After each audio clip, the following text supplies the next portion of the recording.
ඔබ කියන්නේ කාන් පැල්ල පෙර ගහේ ඉල්ලගෙන දන්නේ නැතුව ඒකේ හැටි බලාගමුකෝ මගේ වැඩ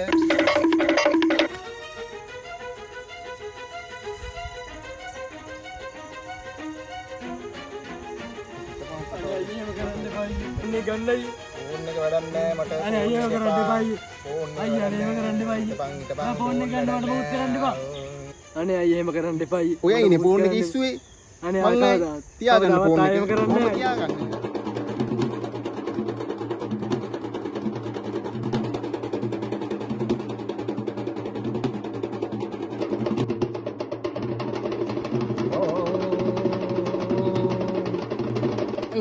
ලව්තරාට හොඳ වැඩි. කලින් කෙනා චොර වුණා. අලුත් කෙනා පොර වුණා. හැමදෙනාම එකයි කියලා තේරෙනකොට බඩ වුණා. අපි දන්නේම නැතුව ආදරෙ හින්දා ඉල්ලං කාලා සාලිය අශෝකමාලා එමු වගේ පෙමින් එලීලා ටොක්ස් දුන්නා බර ගන්න. ටොක්ස් දුන්නා රස එක. හැමදෙනාම එකයි කියලා තේරෙනකොට ආයි පාරක් බඩ වුණා.